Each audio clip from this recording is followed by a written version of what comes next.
오늘은 이 떡을 먹으라, 이 떡을 먹이라는 제목으로 하나님의 말씀을 듣도록 하겠습니다.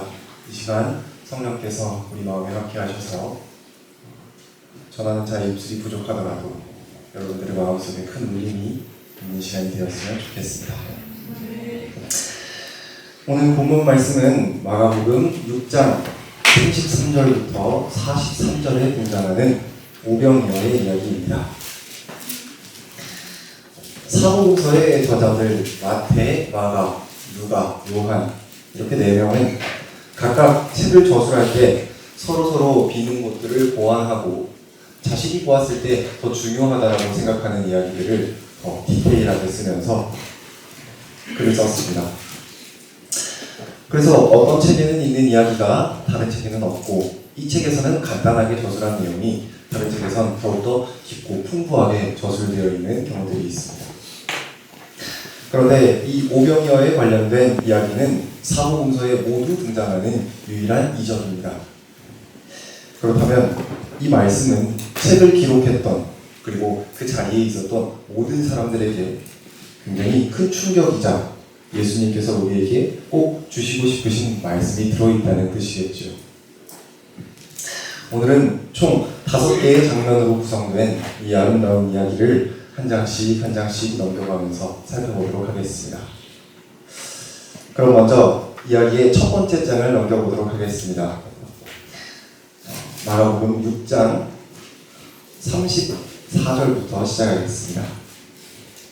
예수님께서 배에서 내리시면서 많은 사람들을 보셨습니다. 예수님께서는 그들을 불쌍히 여기셨는데 그것은 그들이 마치 목자 없는 양과 같았기 때문입니다. 예수님께서는 그들에게 많은 것을 가르쳐 주셨습니다. 이 장면에 대해 영감의 글에서는 이렇게 설명하고 있습니다.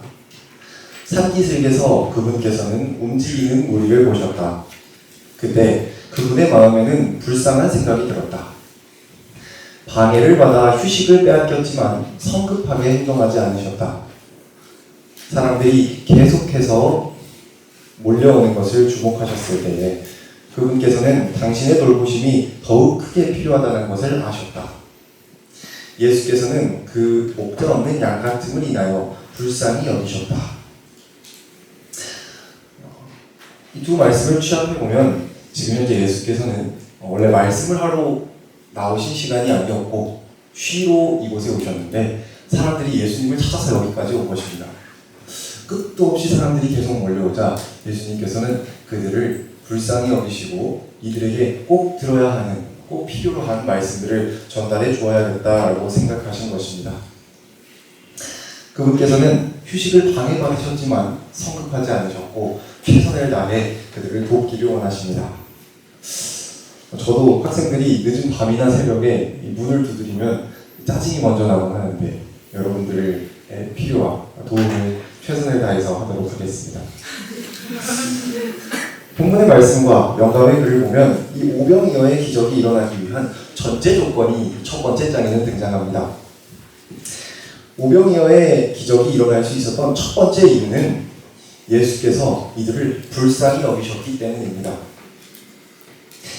우리는 기적이라는 단어를 생각할 때 가장 비슷하게 연상이 되는 단어가 있습니다. 그것은 바로 마술이나 마법입니다. 세상 사람들이 우리한테 야, 너 예수님 믿으면 기도해갖고 기적 좀 일으켜봐 라고 얘기할 때 이 기적은 마술과 마법을 이야기하는 것이죠.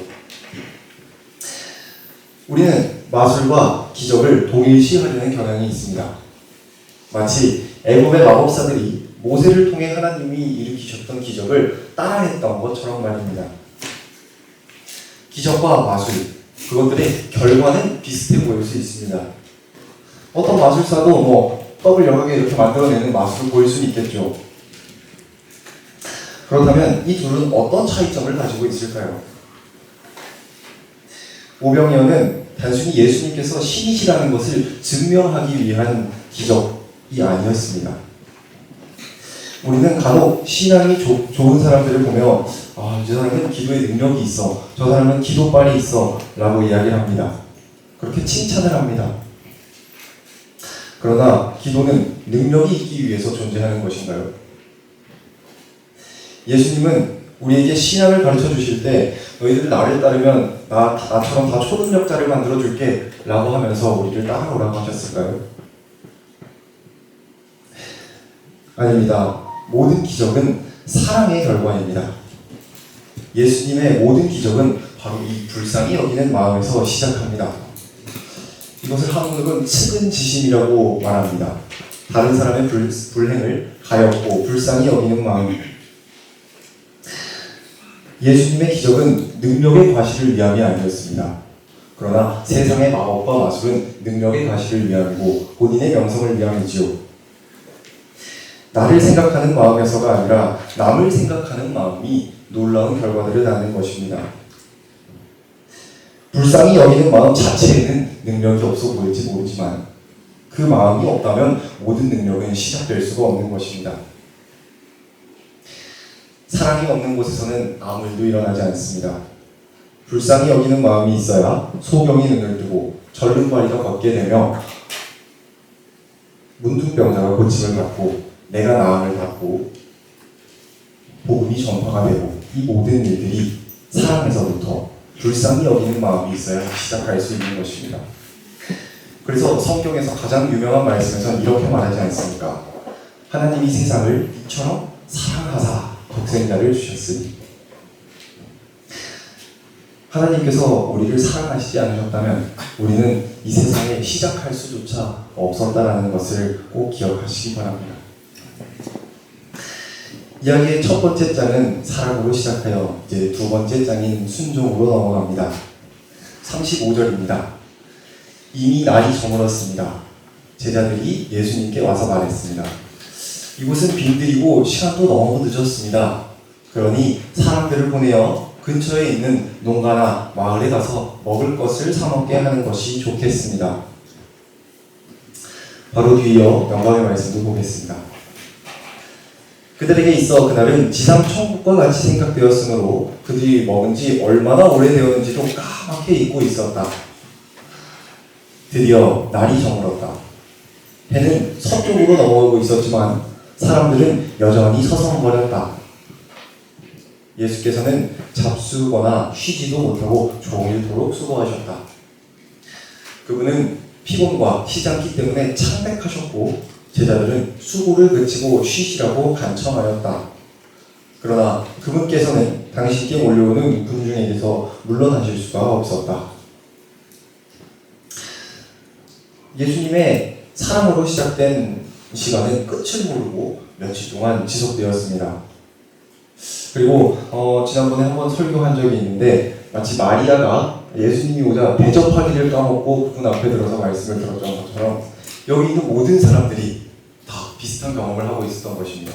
자기가 언제 먹었는지도 까먹고 예수님 말씀을 계속 듣고 있었어요. 그러나 육체를 가진 인간으로서 모두에게 물리적인 한계가 오는 시간이 되자 제자들은 예수님께 잡수시기를 간청하고 사람들을 돌려보내려고 했습니다. 그런데 그때 예수님께서는 제자들이 생각지도 못한 말씀을 하십니다. 너희가 먹을 것을 주어라. 그들이 예수님께 말했습니다. 그러면 우리가 가서 200데나리온어치의 빵을 사서 먹이라는 말씀이십니까? 예수님께서 그들에게 물으셨습니다. 너희가 가진 빵이 얼마나 되는지 가서 알아보거라. 그들이 알아보고 나서 말했습니다. 빵 5개와 생선 2마리가 있습니다. 사실 우리가 강연을 들으러 가면 강연료를 내고 들어도 모자랄 판인데 지상 최고의 교사의 수업을 하루도 아니고 3일씩이나 들어놓고 여기에다 떡까지 준다라고 하니 제자들은 굉장히 당황했을 것입니다. 이것이 얼마나 불가능한 일인지 제자들은 실제적인 수치를 들면서 반론을 제기합니다. 우선 남자의 수만 세워서 5,000명이었으니 여자와 아이들까지 계산하면 최소 15,000에서 2만 명 정도는 왔다 갔다 할 인원이었습니다. 제자들 중에 요리사 출신도 없었고 이들에게는 넉넉한 돈이나 요리를 할 수 있는 실력도 없었습니다. 또한 음식을 사오기 위해선 최소 200데나리온이라는 돈이 필요한데 이 당시 노동자의 하루 일했을 때 1데나리온을 받을 수 있었기 때문에 8개월 정도는 한 명이 가서 노가다를 뛰고 와야 되는 것입니다. 제자들이 이런 돈이 어디 있겠습니까? 그래도 예수님께서는 다시 먹을 것이 얼마나 되는지 알아보라고 하시고 제자들은 빵 5개와 물고기 2마리를 가지고 예수님께 나옵니다. 요한복음은 이것을 예수님께 가져와 보고한 것을 안드레라고 이야기하고 있습니다. 요한복음 6장 8절부터 9절을 읽겠습니다. 제자 중 하나 곧 시몬 베드로의 형제 안드레가 예수께 여짜오되 여기 한 아이가 있어 보리떡 5개와 물고기 2마리를 가지고 있나이다. 그러나 그것이 이 많은 사람에게 얼마나 되겠사옵니까? 이걸 가져온 안드레도 이것이 얼마나 적은지 알기 때문에 이게 많은 사람들에게 얼마나 도움이 되겠습니까? 하면서 가져옵니다. 가져오긴 했지만 본인이 생각해도 이것이 너무 보잘것없다는 것이죠. 그러나 사실 이렇게 예수님께 작은 것을 가지고 온 안드레가 굉장히 큰 믿음을 가지고 있다라고 저는 생각했습니다. 만일 예수님께서 저에게 2만 명을 먹일 음식을 가져오라고 한다면 저는 성과를 내기 위해 최소한 트럭을 몰고 가서 쌀 몇 섬 정도는 싣고 와야 예수님 앞에 올 수 있을 것 같습니다. 여러분이라도 그렇지 않으셨겠습니까? 먹을 거 가져와라 그랬는데 장난하는 것도 아니고 떡 5개랑 물고기 2마리 가져왔고 2만 명이 있는데 하면 딱 보고 예수님이 이거 빵 부스러기 2개에다가 비늘 하나씩 정도 먹으면 되겠다 이렇게 말씀하실 것 같았습니다. 그런데 이 안드레는 이 조그마한 음식을 그대로 예수님께 가지고 온 것입니다. 그는 확실한 믿음보다는 불확실한 마음이 더 컸습니다. 본인도 그렇게 이야기를 했거든요. 그러나 선생님께서 하신 말씀에 순종을 기반으로 이 도시락을 가지고 갑니다. 그분은 많은 음식을 가지고 오라고 한 게 아니라 음식을 가져오라고 했기 때문에 이게 얼마 되지 않지만 그래도 이것을 가져간다. 이 겨자씨만한 순종과 겨자씨만한 믿음이 오병이어를 일으킬 수 있었던 두 번째 요인이 될 수 있었던 것입니다. 이 일이 어떻게 될지에 대한 믿음과 확실성이 없다 하더라도 주께서 음식을 가져오라 했으니 음식을 가져오는 것. 그것을 우리는 순종이라고 부르지만 예수님께서는 그것을 믿음이라고 부르십니다. 우리는 간혹 착각할 때가 있습니다. 흔들리지 않는 확고한 신념을 가지고 어떠한 시련에도 흔들리지 않는 마음, 그리고 고문을 받는다 하더라도 예수님을 부인을 하지 않는 것, 이런 것들이야말로 믿음이고 그것이 믿음의 전부라는 착각 말입니다. 그러나 우리가 성경을 곰곰이 살펴보면 아브라함은 확신이 있어서 가나안을 떠난 것이 아니라 갈 바를 알지 못하고 떠났으며 확신을 가지고 이삭을 바친 것이 아닙니다. 그도 아무것도 모르지만 그냥 주님이 가라고 하시니 모리아산으로 간 것이었습니다. 그리고 그의 마음은 하나도 편하지 않았다라고 영광의 말씀이 기록하고 있습니다. 부조와 선지자 148페이지입니다. 그의 아들들과 하인이 자고 있는 동안에 그는 기도로 밤을 지새우며 아직도 어떤 하늘의 사자가 찾아와서 시험은 이것으로 농락하며 청년은 아무런 해를 받지 않고 그의 어머니에게 돌아가게 될 것이라고 말해주길 바랬다. 그러나 그의 고통당하는 영혼에게는 구원이 이르러 오지 않았다. 그도 우리와 같이 고뇌하고 흔들렸습니다. 믿음은 흔들리지 않는 확고한 정신만을 의미하는 것이 아닙니다. 물론 그것은 믿음의 정점이 되겠지요. 그러나 안드레는 이 음식으로 예수님이 모든 사람을 먹이실 걸 알고 그것을 가져온 것이 아니고, 아브라함도 모리아산에 양이 숯불이 걸려있을 것을 알고 간 것이 아니며, 예수께서도 십자가에 돌아가실 때에 자신이 부활하실 것이라는 확신이 없이 돌아가셨듯, 그러나 그럼에도 불구하고 순종했던 모든 작은 발걸음들, 작은 물고기 2마리와 떡 5개를 성경은 우리에게 믿음이라고 부르는 것입니다. 흔들리는 마음속에서도 주어진 말씀에 한 걸음씩 내딛는 것. 성경은 이것을 순종이라고 이야기하고 확신이 없어도 말씀대로 사는 사람들이 이 삶을 반복해 나가다 보면 그것이 믿음의 조상이 되는 길이라고 이야기하는 것입니다. 이것이 오병이어의 두 번째 장이었습니다. 이제 이야기는 세 번째 장으로 넘어갑니다. 이것들을 받으신 예수님은 이제 사람들을 앉히십니다. 39절과 40절에 예수님께서 사람들에게 무리를 지어서 풀밭에 앉으라고 하셨습니다. 사람들은 100명 혹은 50명씩 때를 지어 앉았습니다. 여기서 말씀을 읽어보면 마가가 어떤 이야기를 하고 싶은지 의도가 명확해집니다. 다시 34절을 보면 예수께서 그들을 불쌍히 여기셨는데 그것은 그들이 마치 목자 없는 양과 같았기 때문입니다 라고 하는 구절이 나오는 것을 볼 수 있습니다.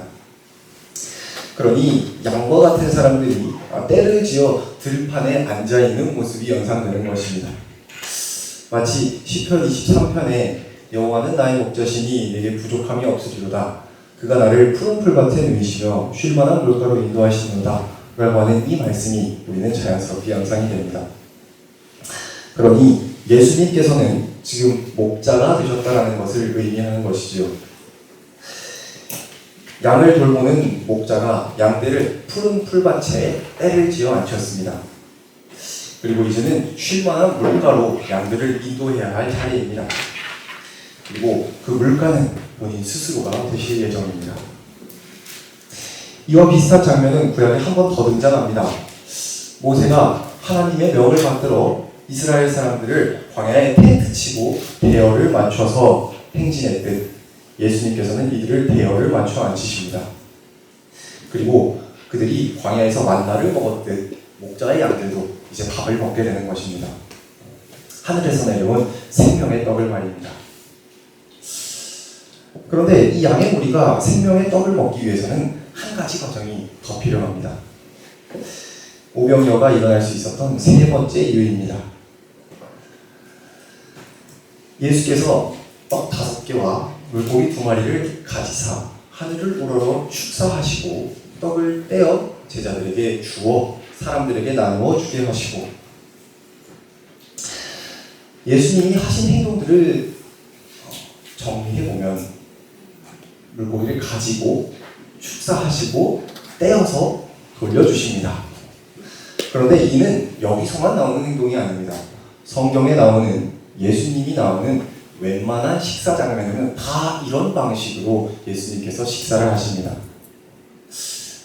얼마 뒤에 있을 4,000명을 먹이신 장면에서도 떡 7개와 그 생선을 가지사 축사하시고 떼어 제자들에게 주시니, 그리고 최후의 만찬 장면에서도 떡을 가지사 축사하시고 떼어 그들에게 주시니, 방금 전번 엠마오와 두 제자였습니다. 이제 마지막 장면, 최후의 만찬 장면에서도 똑같은 양식이 반복되고 있습니다. 예수님께서는 항상 식사하실 때 동일한 패턴을 가지고 행동하십니다. 우리가 동일한 패턴을 가지고 진행하는 것이 하나 더 있습니다.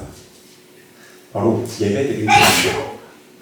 우리 예배드릴 때 항상 같은 일정한 양식과 행동들을 가지고 하고 있습니다. 예수님께서는 식사하시는 것도 예배라고 생각하셨던 것입니다. 그래서 그분의 식사에는 항상 의미가 있었습니다. 예수님께서는 제자들에게 이번에만 특별하게 너희가 먹을 것을 나누어 주라고 하신 것이 아닙니다. 그분은 항상 제자들이 주시는 것을 받았습니다. 그래서 그들이 가지고 오는 것을 가지사, 그리고 그것들을 받으실 때 그것이 아무리 보잘것없는 것이라도, 아무리 작은 것이라도 불평하거나 훈계하지 않으시고 항상 받으십니다. 이 물고기 2마리와 떡 5개가 아무리 보잘것없는 것이라 할지라도 말입니다. 그는 우리의 아무리 못나고 약한 모습이라도 그것을 받으시며 그것을 받고 드림으로 우리는 깨어지는 연습을 할 수 있습니다. 우리의 깨어지는 연습을 통해 내 것이 보잘것없다 하더라도 그것이 하늘로 축사되어지는, 하늘로 올려지는 경험을 우리는 하게 됩니다. 그렇게 받으신 그분은 축복의 기도를 하시고 하늘과 우리를 연결시키시며 우리의 있는 그대로 드린 것을 하나님께 보여드립니다. 그리고 그것이 돌아올 때는 내가 드렸을 때에 보잘것없는 떡 5개와 물고기 2마리가 아니라 하늘에서 떼어짐을 당하고 난 다음에 다시 주실 때 받는 것은 마르지 않는 떡과 그치지 않는 물고기를 받을 수 있게 되는 것입니다. 이에 말씀은 기록합니다. 모든 사람이 배불리 먹었습니다. 라고 말합니다. 개수가 정해져 있었던 인간의 것이 아니라 셀 수 없는 하늘의 것으로 탈바꿈해서 보게 되는 것에는 내가 쥐고 있었던 조그마한 떡과 물고기를 주님께 드렸을 때 그것이 하늘로 가 재탄생하여 다시 부활하여 이 땅으로 내려오기 때문인 것입니다. 내 한 줄 떡을 내어놓기 싫어 내가 쥐고 있으면 그대로 썩던지 내 배만 채우겠지만 그것을 주님께 내어드리면 주님께서는 항상 모든 식사 때마다 그렇게 하셨던 것처럼 지금도 그것을 하늘로 올리시고 다시 우리에게 주실 것입니다. 아무것도 없는 광야에서 만나를 먹지 못해 배를 부르는 사람이 없었듯 아무도 없는 빈들에서 떡을 먹지 못해 빈손으로 돌아간 사람이 없었듯 그분께서는 오늘도 우리를 지키고 보호하고 계십니다. 오병이어의 3번째 장은 순종으로 그분께 드린 사람들에 대한 하늘의 확실한 보답이었습니다.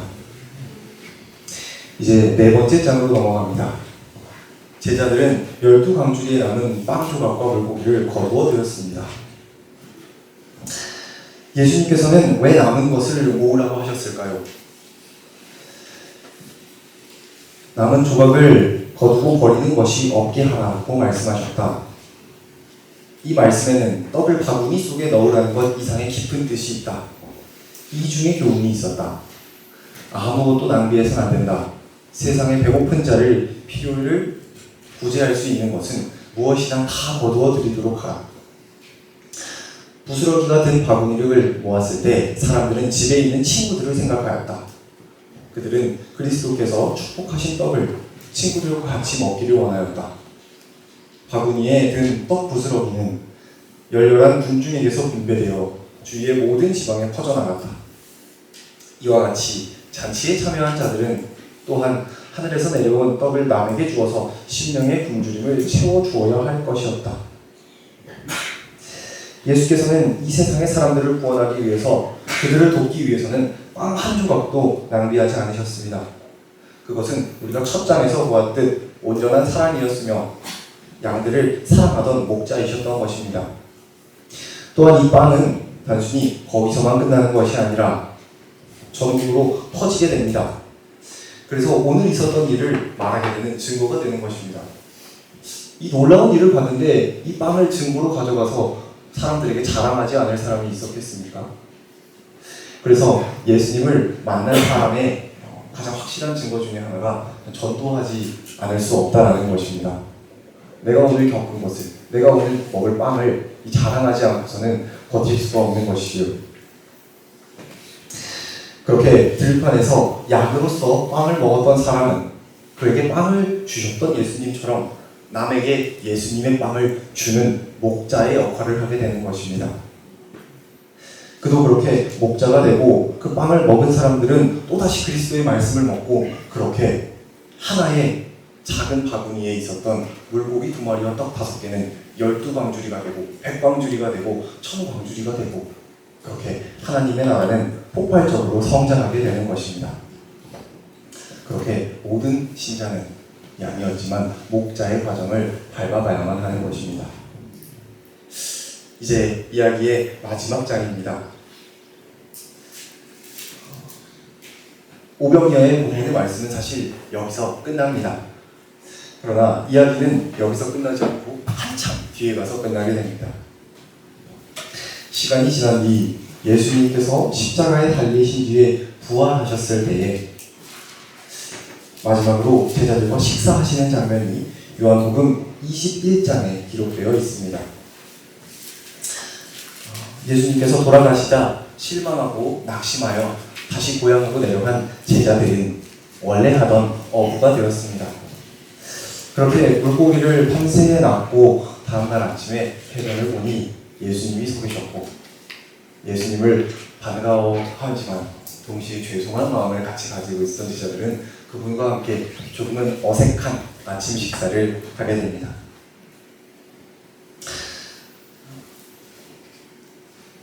요한복음 21장 13절에 예수님께서는 가셔서 빵을 가져다가 제자들에게 주셨고 생선도 주셨습니다. 이 빵과 물고기는 제자들에게, 우리에게는 별 의미가 없는 성경절이지만 이 제자들에게는 상당한 의미가 있었을 것입니다. 왜냐하면 그들이 항상 이것들을 주식으로 먹었고 그리고 이것과 함께 얽힌 이야기들, 그리고 식사를 할 때 예수님께서 항상 어떠한 방식으로 예배 드리셨는지 이들은 모두 다 기억했을 것이기 때문입니다. 식사를 마치자 예수님께서는 자신을 부인했던, 3번 부인했던 베드로에게 물으십니다. 요한의 아들 시몬아, 내가 이 모든 사람들보다 나를 더 사랑하느냐? 예, 주님, 제가 주님을 사랑한다는 것을 주님께서 아십니다. 내 양을 먹이라. 예수님께서는 2번째 똑같은 질문을 하십니다. 그리고 똑같이 베드로는 대답하였고 예수님께서도 똑같이 대답하십니다. 그리고 예수님께서는 3번째로 베드로에게 물으십니다. 내가 나를 사랑하느냐? 주님이 모든 것을 아십니다. 그리고 예수님께서는 한 번 더 내 양을 먹이라 고 말씀하십니다. 물론 예수님께서는 자신을 3번 부인했던 베드로에게 다시 기회를 주시며 내가 모든 것을 용서한다는 의미로 3번 다시 나를 사랑하느냐고 물으십니다. 그러나 여기에 더해 그분께서 주신 이 마지막 식사 예배의 결론은, 이 요한이 여기서 생각했던 식사 예배의 결론, 모든 식사들의 마지막, 가장 마지막에 기록된 식사 예배의 결론은 내가 그동안 너희와 함께하며 수많은 양들을 먹였듯, 너희가 모든 식사 시간에 항상 배웠듯 너희도 하늘의 명령을 받은 목자가 되어 나의 양들을 사랑으로, 동정으로 돌보고 불쌍한 마음을 가지고 그들을 돌보아 주어라. 그리고 그들을 위해서, 너의 떡을 위해서 기도하는 사람이 되는 것이 아니라 남들의 떡을 위해서 기도하는 그런 사랑의 목자가 되어가는 것이었습니다. 이렇게 오병이어의 말씀은 마무리를 짓게 됩니다. 설교를 정리하겠습니다. 오병이어의 이야기는 사랑에서 시작합니다. 사랑하지 않는 것에는 아무런 능력이 없습니다. 그것은 마술과 마법에 불과합니다. 마술과 마법은 사람에게 잠깐의 감동을 줄 수는 있지만 본질적으로는 눈속임에 불과합니다. 남들을 돌아보고 동정하고 불쌍히 여기는 마음이 있을 때에만, 남의 떡을 위해서 기도할 수 있을 때에만 그것들이 생명을 만들어내고 본질적인 태동을 이끌어내는 것입니다. 둘째로, 아무리 작은 것이라도 주님의 말씀에 순종한다면 그분은 그것을 기꺼이 받으실 것입니다. 우리의 작은 순종을 하늘에서는 큰 믿음으로 바라보실 것입니다. 내가 주님께 가져가지 않는다면 그것은 아무 일도 일으킬 수가 없습니다. 그래서 달란트 비유에서 예수님께서 그 달란트 주인이 그렇게 말하지 않습니까? 한 달란트 가진 종이 잘못했던 이유는 아무것도 하지 않은 것이 잘못한 것이라고, 그리고 그것이 주인을 착각하고 주인을 오해하게 됐기 때문에 그런 일이 발생한 것이라고 말입니다. 셋째로, 우리는 우리의 것을 받으신 주님은 그것을 받으시고 축사하시고 떼어서 다시 돌려주십니다. 그리고 그것을 받은 우리는 우리의 광주리를 들고 나가 사람들에게 이 떡을 나누어 주어야 합니다. 우리가 주님의 떡을 먹었듯 우리도 떡을 그들에게 나누어 주지 않는다면 이 빈들에는 목자 없는 양 같은 사람들이, 만나를 먹지 못해 허덕이고 있는 사람들이 너무나 많다라는 것을 우리는 꼭 기억해야만 하는 것입니다. 사랑 없는 곳에 사랑이 오셨고 그 사랑을 받은 사람은 부족하지만 순종으로 믿음을 보이자 하늘에서는 하늘 복간을 열어 화답하고 그 떡을 먹은 사람은 또 다른 양을 먹이는 아름다운 선순환, 이것이 성경에서 이야기하는 천국이 아닐까요? 내 떡이 아니라 남을 위해 기도하는 사람이 되라고.